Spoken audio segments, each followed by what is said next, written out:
नमस्कार, आप देख रहे हैं नवभारत टुडे। मैं आपके साथ साक्षी अग्रवाल। आज हमारे साथ मौजूद है प्रवीण गर्ग जी, राउरकेला ओडिशा से, जिनके साथ आज हम बात करेंगे बेरोजगारी पे।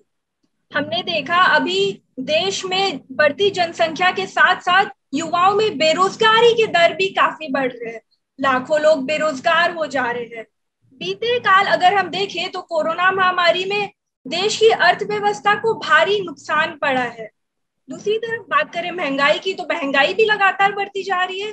तो ऐसे में सरकार की नीतियों पर काफी सवाल उठ रहे हैं। इन्हीं सवालों के जवाब देने के लिए और देश में व्यापारों की व्यवस्था पर बात करने के लिए आज हमारे साथ प्रवीण गर्ग जी है। तो सर, आपका बहुत बहुत स्वागत है नवभारत टुडे में। नवभारत टुडे आपको वेलकम करता है। तो सर, पहला क्वेश्चन तो मेरा आपसे बेरोजगारी पे ही होगा। तो सर, अभी सीएमआई के आंकड़े आए हैं रिसेंटली, जिसमें बताया जा रहा है कि बेरोजगारी के जो आंकड़े हैं वो 14.7% पर पहुंच गए हैं। जबकि अगर हम देखें तो 2 हफ्ते पहले ही वो 7 में थे। सर, ऐसे 2 हफ्ते में डबल हो जाना आंकड़ा, तो आपको नहीं लग रहा कहीं ना कहीं बेरोजगारी देश में बहुत ज्यादा बढ़ रही है?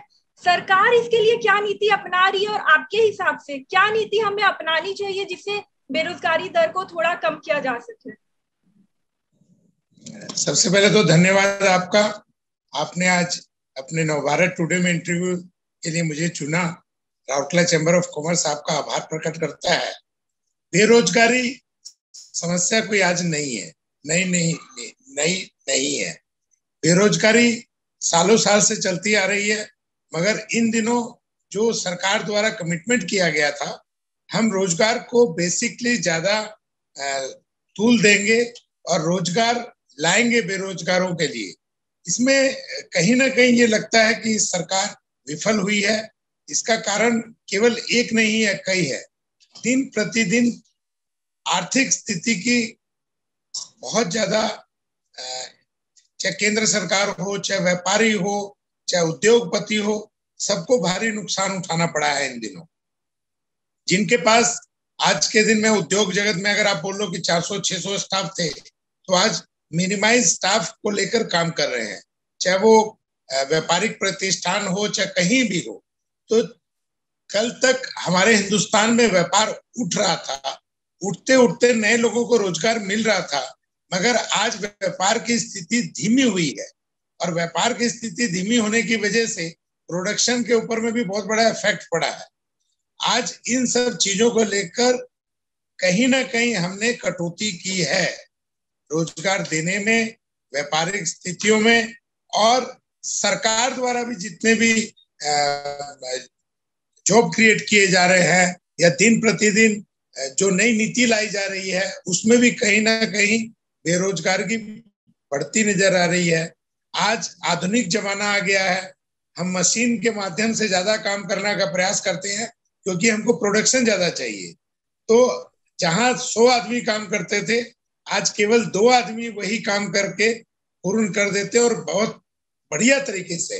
अगर आप पैकिंग में चल जाओ, क्वालिटी में चल जाओ, किसी भी चीज में चल जाओ, अगर मैकेनिज्म के माध्यम से अगर आप करते हो तो 100% आपको रिजल्ट मिलता है।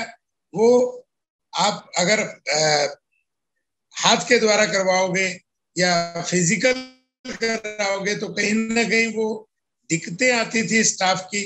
तो दिन प्रतिदिन उद्योग जो है वो मैकेनिज्म की ओर बढ़ते जा रहा है। आज के जमाने की जो नई मशीनें हैं, नए उद्योग हैं, कंप्यूटराइज्ड मशीन है, उस पर बढ़ते जा रहा है। ये भी एक बहुत बड़ा कारण है। मैं आपको और एक सवाल पूछना चाहूंगी। आपने कहा कि अभी मशीन ज्यादा यूज हो रही है, लोग कम यूज हो रहे हैं। तो सर, अभी ऐसा क्या नीति अपना सकते हैं जिससे बेरोजगारी दर कम हो सके? आपके हिसाब से अभी क्या फॉर्मूला अपनाना चाहिए इसके?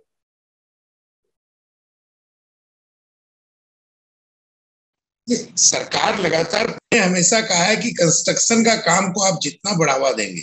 हमारे अटल बिहारी वाजपेयी जी ने प्रधानमंत्री सड़क योजना निकाली थी। वैसे नदी जोड़ो योजना का भी उनका एक आह्वान था कि हम नदी से नदी जोड़ेंगे तो एक बहुत बड़ा डेवलपमेंट आएगा देश में, और बेरोजगार लोगों को उसके माध्यम से कंस्ट्रक्शन के क्षेत्र में रोजगार मिलेगा। और खेती, किसानों को, हम किसानों जितने भी आप रूरल एरिया में देखेंगे, वो किसान आज कहीं ना कहीं व्यापार खोजने या रोजगार खोजने के लिए अपने गांव छोड़कर शहर की ओर कूच कर रहे हैं। उसका कारण है कि उनके क्षेत्र का डेवलपमेंट नहीं हो रहा है। उनके क्षेत्र का डेवलपमेंट होना चाहिए। छोटे छोटे ग्रामीण अंचल में सरकार क्या कर सकती है उनको काम कराने के लिए, जब तक इन चीजों पे, खेतियों पे, एमएसएमई इंडस्ट्री की ओर ज्यादा ध्यान नहीं देंगे। आप ये तो मानते होंगे कि कॉर्पोरेट इंडस्ट्री, जैसा मैंने अभी आपको कहा कि हम नई तकनीक के यूज करते हैं। जितने भी बड़ी कॉर्पोरेट इंडस्ट्री है वो नई तकनीक यूज करती है। उसके अगर बराबरी में देखेंगे एमएसएमई इंडस्ट्री है, तो एमएसएमई इंडस्ट्री आज भी अपने छोटे रुपए के माध्यम से काम करवाती है। उसमें मैक्सिमम लोग यूटिलाइज होते हैं, मैक्सिमम लोगों को रोजगार मिलता है। और वही कॉर्पोरेट इंडस्ट्री हो तो उसमें कम से कम लोग यूज होते हैं और ज्यादा प्रोडक्शन निकलता है।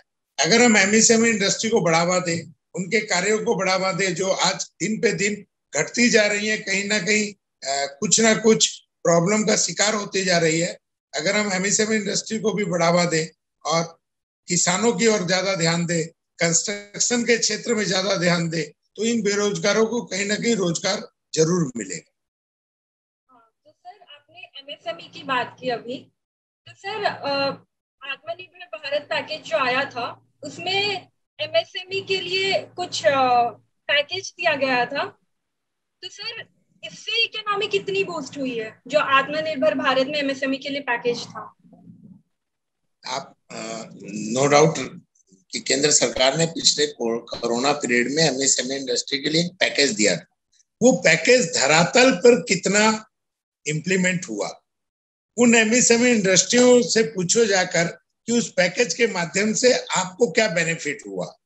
अगर केवल पैकेज ही रह गया वो, तो मैं नहीं समझता ऐसे पैकेजों का कोई फायदा है। जब तक जिनके लिए आपने वो पैकेज निकाला उन लोगों को उसका फायदा ही नहीं होगा, उन लोगों तक वो बातें नहीं पहुंचेगी, तो ऐसे पैकेजों का कोई फायदा नहीं है। मैं यही आपसे कहना चाहूंगा। उसी के बाबत में एक इन्होंने बैंक लोन का एक तो बहुत अच्छा प्रोसीजर निकाला था। जिन लोगों ने बैंक का ऋण दिया हुआ है 31 मार्च तक जितना मैक्सिमम ऋण उन्होंने यूज कर लिया है, पहले गवर्नमेंट ने 10%, फिर 15%, फिर 20% तक के यूटिलाइज मनी के ऊपर में उन्होंने लोन अवेलेबल कराया था। वो नो डाउट उद्योग जगत के लिए बहुत अच्छा एक स्कीम आई थी। उसमें भी बैंकों ने अपने तरीके से ऋण दिया, सभी को नहीं दिया। जिनके स्टार राइट्स उनके अकाउंट्स में अच्छे हैं उनको दिया, बाकियों को नहीं दिया। अगर सरकार इसी तरह कोरोना काल में व्यापारियों की स्थिति जो हो रही है, सरकार से अच्छा कोई नहीं जानता। सरकार इस तरह की नीतियां अगर लाती है तो नो डाउट व्यापारियों को, उद्योग जगत को, रोजगार को बहुत अच्छा फायदा मिले। सर अभी अगर बात करें राज्य सरकार की, सारे राज्य सरकार की, तो सर अभी राज्य सरकार बोल रहे हैं कि हमारे पास वैक्सीन की कमी है, तो इसके लिए केंद्र सरकार ने बोला है कि अब ग्लोबल मार्केट में टेंडर जारी कर दो वैक्सीन के लिए। तो सर ये तो वैक्सीन के साथ राजनीति हुई कहीं ना कहीं। राज्य सरकार जो है वो वैक्सीन को लेके कहीं ना कहीं फिर राजनीति कर रही है, क्योंकि केंद्र सरकार ने तो बोल दिया ग्लोबल मार्केट में टेंडर जारी करके वैक्सीन ले लो। तो इस पे आप क्या बोलना चाहेंगे? इस समय राजनीति की नहीं, सहयोग की जरूरत है। दुर्भाग्य हमारे देश का ये है कि कोई भी मुद्दा हो, चाहे वो स्वास्थ्य का हो, चाहे वो रोजगार का हो, चाहे वो व्यापार जगत का हो, सब में राजनीति पहले आ जाती है। मैं केंद्र सरकार और राज्य सरकार इन दोनों के बीच में नहीं जाना चाहता। सब अपने अपने गिरेबान में झांक के देखे कि क्या सच्चाई है और क्या नहीं है। शीशे के पास खड़े होकर आप कभी झूठ नहीं बोल सकते, क्योंकि आईना हमेशा सत्य बोलता है। चाहे केंद्र सरकार हो चाहे राज्य सरकार हो, अपनी अपनी भूमिकाओं की ओर अगर ज्यादा ध्यान दे ले, अगर वाकई में ये कोरोना काल का जो सेकंड वेव आया, अगर इसमें सरकारें ध्यान देती और समय से, जिस तरह पिछले वर्ष कोरोना पीरियड में लॉकडाउन, शटडाउन सब तरह किया गया और इस पर काबू पाया गया, हिंदुस्तान की बात पूरे वर्ल्ड में, पूरे विश्व में गाई गई, मगर इस वर्ष क्या इस पर इम्प्लीमेंट किया गया? क्या कहीं ना कहीं हम सत्ता के लिए लालूप नहीं रहे? क्या हमने कोरोना के सेकेंड वेव को नजरअंदाज नहीं किया? क्या ये होना चाहिए था? मैं बोलता हूं उन राजनेताओं को कि कृपया अपने गिरेबान में झांके, ना कि राज्य सरकार के ऊपर दोषारोपण करें और ना ही केंद्र सरकार के ऊपर दोषारोपण करें, क्योंकि गलतियां कुछ लोग करते हैं जिसका खमियाजा पूरे देश के लोगों को भुगतना पड़ता है। आज भी मेरा अनुरोध है, अगर वैक्सीन की कमी है तो वैक्सीन प्रोडक्शन बढ़ाया जाए। अगर प्रोडक्शन के माध्यम से भी इस देश की 125 करोड़ को समय पर अगर वैक्सीन नहीं मिलता है, तो जिस तरह राज्य सरकारों ने ग्लोबल टेंडर करना चालू किया, केंद्र सरकार भी ग्लोबल टेंडर करे और ज्यादा से ज्यादा वैक्सीन लाए। आज भी हम देखते हैं कि हमें आंकड़ों के माध्यम से बताया जाता है कि 2 महीनों में 216 करोड़ वैक्सीन आ जाएगी, मगर इसकी सच्चाई कितनी है वो जो बताने वाले हैं वो खुद जानते हैं। मैं बोलता हूं हमें बताने की आवश्यकता नहीं है, काम धरातल पर दिखता है। जो राज्य सरकारें काम कर रही हैं उनका कार्य धरातल पर दिख रहा है। उनकी जो चिकनी चुपड़ी बातें हैं उनसे कोई फर्क नहीं पड़ने वाला, क्योंकि जनता आपकी है और आप जनता के हो। आप जिस दिन कार्य अच्छा करने लग जाओगे जनता आपकी वाहवाही करेगी, नहीं तो हम एक दूसरे के ऊपर केवल और केवल दोषारोपण करते रहेंगे और लोग इसी तरह मरते रहेंगे, मरते रहेंगे, मरते रहेंगे। क्या हम ये बोल सकते हैं कि जो अभी रेमडेसिविर का हाल हो रहा है, कोरोना में काम आने वाली जो दवाइयां है जो मार्केट में नहीं मिल रही है, क्या ब्लैक फंगस का भी वही हाल होने वाला है, ब्लैक फंगस में काम आने वाली दवाइयों का, या फिर इसके लिए शायद कुछ सरकार कर सकती है? देखिए, जिस समय हिंदुस्तान में कोरोना आया तो एक साथ इतने बड़े पैमाने पर नहीं आया था, और इसका पर्टिकुलर इलाज क्या है मैं नहीं समझता कि उस समय सब लोग समझे होंगे। ये धीरे धीरे सारी चीजों का ज्ञान हुआ, इम्प्लीमेंट किया गया डॉक्टर्स द्वारा। आज भी आप अगर 4 डॉक्टर के पास जाएंगे तो 4 तरह की दवाई देते हैं। सबका अपनी अपनी थ्योरी है, सबका अपना अपना तरीका है। कोई स्टेरॉइड लिखता है, कोई नहीं लिखता है, कोई क्या लिखता है। तो रेमडेसिविर जैसा इंजेक्शन जो इस पे रामबाण की तरह काम किया गया, ये हम लोगों को आज ब्लैक फंगस, आपने कहा कि ब्लैक फंगस हिंदुस्तान के अंदर में बहुत ज्यादा मात्रा पे अभी नहीं दिखाई दे रहा। अगर इसका कोई अचूक रामबाण कोई दवाई ऐसी है तो सरकार को सबसे पहले इसकी दवाई कितने बड़े पैमाने पे बना सके और क्या रिक्वायरमेंट रहेगी इस पर चिंतन करने की आवश्यकता है। और ब्लैक फंगस बहुत से राज्यों में आज के दिन नहीं है, मगर धीरे धीरे धीरे धीरे अगर ये बीमारी इसी तरह कोरोना की तरह फैलेगी और ब्लैक फंगस कोरोना का एक पार्ट है वो आएगा, तो हम लोगों को पर्टिकुलर जो मेडिसिन इसके ऊपर असरदार है, केंद्र सरकार को इस पर पूरा ध्यान देना चाहिए और वो मेडिसिन मैक्सिमम राज्यों तक पहुंचाने का प्रयास करना चाहिए, ताकि जिस तरह रेमडेसिविर इंजेक्शन या कई दवाइयां हम लोगों को नहीं उपलब्ध हुई, अगर ब्लैक फंगस की वाकई में कोई दवाई सटीक दवाई है तो उसका हम पहले से ही पूर्ण अगर जिम्मेवारी लेकर उपलब्ध करा दें तो मैं समझता हूं बहुत जल्द इस बीमारी से भी रिकवरी पा सकेंगे। ब्लैक फंगस को बहुत सारे राज्यों ने महामारी घोषित कर दी है, तो इस वक्त सरकार का ध्यान कहीं ना कहीं ब्लैक फंगस पर आना चाहिए कि ब्लैक नहीं आ रहा है। नहीं, ब्लैक फंगस के साथ एक व्हाइट फंगस भी बोलने लग गए। क्या क्या बोलते हैं मुझे तो समझ में नहीं आता, क्योंकि आज के दिन में व्हाट्सएप के माध्यम से कई डॉक्टर्स कई तरह की बात बोलते हैं और कई लोग जुमलेबाजी भी छोड़ रहे हैं, कई लोग इसमें कॉमेडी बना के छोड़ दे रहे हैं। ये समय नहीं है कॉमेडी करने का, ये समय नहीं है दोषारोपण करने का, ये समय नहीं है Congress Bharatiya Janata party other party करने का। ये समय है तो केवल बीमारियों को दूर करना, बीमारियों से कैसे छुटकारा पाना और बीमार के साथ कैसे सहयोग करके खड़े रहना, ये वक्त है। मगर आज भी अगर आप देखोगे तो व्हाट्सएप के माध्यम से केवल और केवल राजनीति करी जा रही है। अगर हम उतना ध्यान लोगों की सेवा में लगा दें, हम उतना ध्यान जो व्हाट्सएप के माध्यम से जितनी चीजें क्रिएट की जाती है उतना समय हम मेडिसिन पे लगा दें, उतने समय हम व्यवस्था पर लगा दें, तो शायद भारत की स्थिति में बहुत बड़ा सुधार आ जाएगा। तो सर आपने बात की व्यवस्था की, तो सर हमने अभी देखा था पीएम केयर्स फंड से वेंटिलेटर जारी हुए हैं। तो सर आपने भी ये तो खबर पढ़ी होगी कि कुछ गांव में कुछ जिलों में वेंटिलेटर्स के डब्बे ही नहीं खुले, क्योंकि वहां पे टेक्नीशियंस ही नहीं है, लोगों को पता ही नहीं है वेंटिलेटर कैसे यूज करना है। तो क्या एक टेक्नीशियन की संगठन नहीं बनानी चाहिए जो गांव में जाके जिलों में जाके लोगों को वेंटिलेटर यूज करना सिखाए, उसको फिक्स करे? ऐसी कोई संगठन नहीं बनानी चाहिए थी सरकार को जब वेंटिलेटर जारी कर रही है तो? क्योंकि नहीं नहीं, वेंटिलेटर। ये एक मेडिकल क्वेश्चन है, और मेडिकल का एक्चुअल ये डॉक्टर्स सही तरह से जानते हैं कि ये कोई आसान चीज नहीं है। हम कल तक ऑक्सीजन देना नहीं जानते थे, हमने घरों में ऑक्सीजन सिलेंडर रखे और ऑक्सीजन लिया, मगर उस पेशेंट को कितने लीटर ऑक्सीजन चाहिए, 1 चाहिए, 2 चाहिए, 5 चाहिए, 11 चाहिए, 15 चाहिए, नहीं चाहिए, ये कौन एक्चुअल में जानता है। मैंने ऐसे बहुत से पेशेंट देखे हैं जिनको 4 लीटर चाहिए, 12 लीटर पे चला रहे हैं। तो ये कहीं ना कहीं हम लोगों को अस्वस्थ कर देगी। उसी तरह वेंटिलेटर तो बहुत बड़ी चीज हो गई है। वेंटिलेटर की व्यवस्था और उसको व्यवस्थित तरीके से चलाना, मैं नहीं समझता हूं कि वेंटिलेटर खरीदना आसान हो सकता है। हमारे पास डोनेशन में केंद्र सरकार के माध्यम से आना आसान हो सकता है, मगर उसे टेकल करना आसान नहीं है। आप बोलोगे कि ग्रामीण क्षेत्रों में मैं वेंटिलेटर भेज दूंगा तो पेशेंट बच जाएगा, तो ऐसा नहीं है।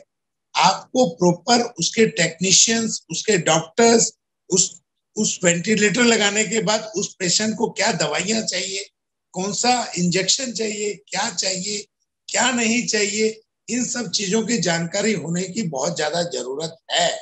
और आज के टाइम में जितने बड़े पैमाने में कोरोना फैला है, उतने बड़े पैमाने में हमारे पास डॉक्टर्स नहीं है।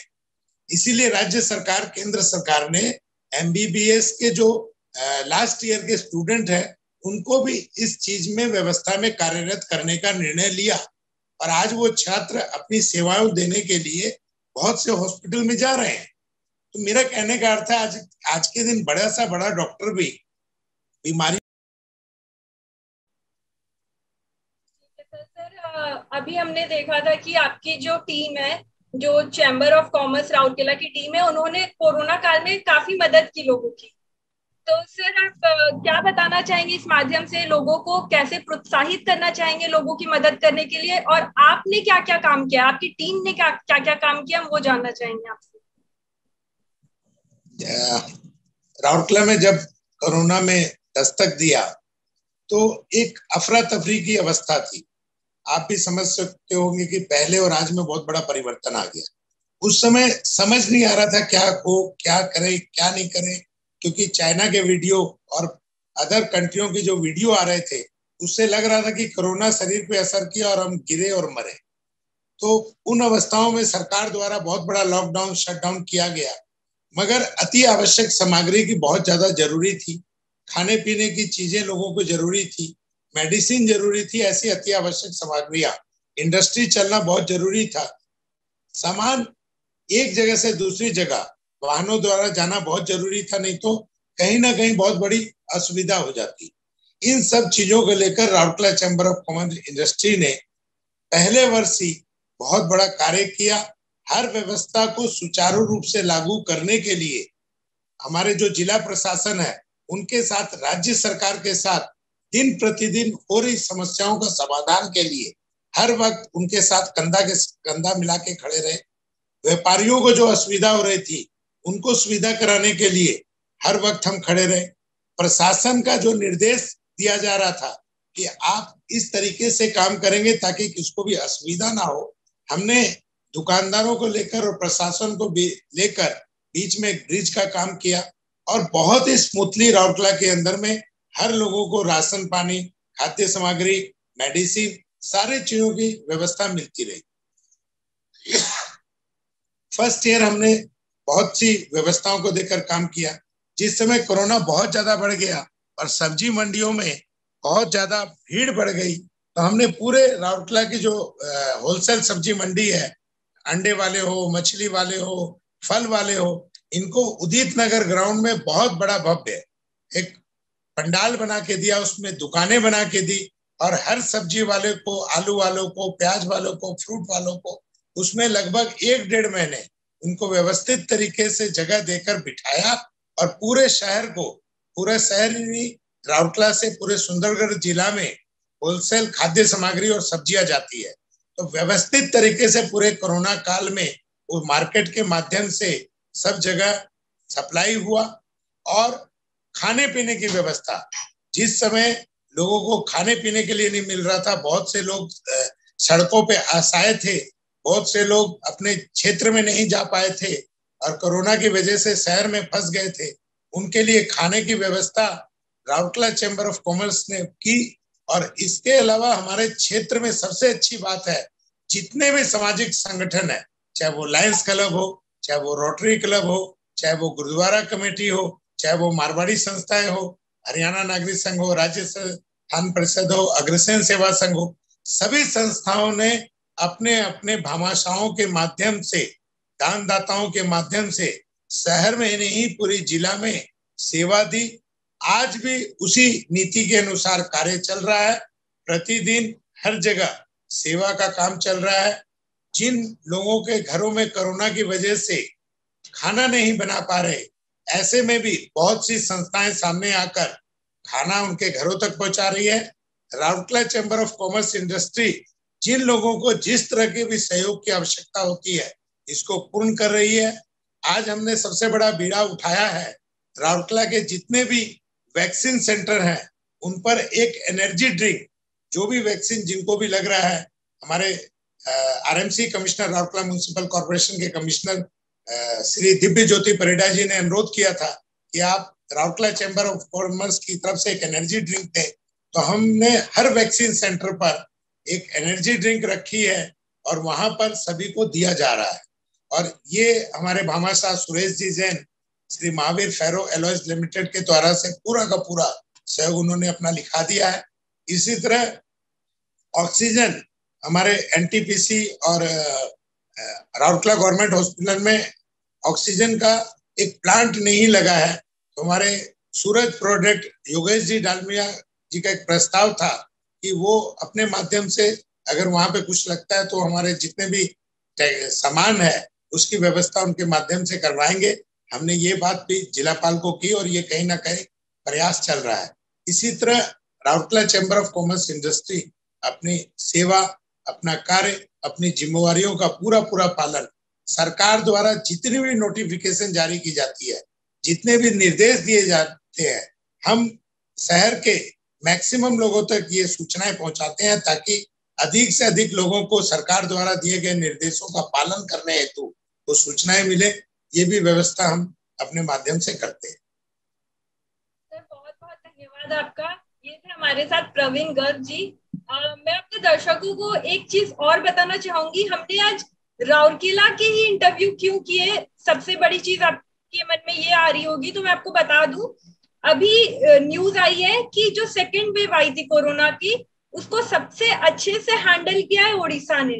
तो इसीलिए आज हमने, राउरकेला जो है वो उड़ीसा में स्थित है, तो इसीलिए आज हमने राउरकेला की इंटरव्यू की और मेरे को उम्मीद है आपको पता चला होगा कि क्यों ऐसा हुआ, कैसी मैनेजमेंट हुई है यहाँ की। और जी सर, मैं आपको बताना चाहूंगा कि हमारे सुंदरगढ़ जिला में हमारे जिलापाल निखिल पवन कल्याण, इनका इतना बड़ा डेडिकेशन है। हर वक्त मैं बोलता हूँ 24/7 ऐसा जिलापाल आपको मिलने वाला नहीं है। उन्होंने कोरोना काल में जो सेवाएं दी है, जो प्रशासन के माध्यम से जितना बड़ा कार्य किया है, ये प्रशंसनीय है। इनके साथ में इनकी टीम राउरकेला म्युनिसिपल कॉर्पोरेशन के दिव्य ज्योति परिडा जी, हमारे राउरकेला के अतिरिक्त जिलापाल सुनील नरवाणे जी, हमारे एसपी मुकेश भामो जी, जिन्होंने प्रशासनिक दायित्व, पुलिस का पूरा दायित्व। मैं बताना चाहूंगी आज हमने प्रवीण गर्ग जी से जुड़ी तो क्या क्या मेन बात आज इस इंटरव्यू में हुई है। पहली ये कि जो एमएसएमई सेक्टर में पैकेज दी गई थी वो बहुत ज्यादा इम्प्लीमेंट कहीं ना कहीं नहीं हुई है। सेकेंडली ये है कि कोरोना क्राइसिस में हमें पॉलिटिक्स छोड़ के मेन मुद्दों पे ध्यान देना चाहिए कि कहाँ क्या कमी है उस पे ध्यान देना चाहिए, ना कि ये कि कौन सी पार्टी क्या काम कर रही है इन पे ध्यान देना चाहिए। तो ये सब बड़ी बातें आज हमारी हुई है आपके साथ से, बहुत बहुत धन्यवाद। और आप जैसे लोग एक इंस्पिरेशन है हमारे लिए और हमारे दर्शकों के लिए भी, आपसे ही लोग काफी सीख रहे हैं। तो हमसे जुड़ने के लिए बहुत बहुत धन्यवाद सर। आज के लिए बस इतना ही। ऐसे ही देश दुनिया के बड़े खबरों के लिए जुड़े रहिए हमारे साथ और देखते रहिए नवभारत। नवभारत टुडे की वीडियोस को सबसे पहले देखने के लिए चैनल को करें like, subscribe and don't forget to hit the bell icon.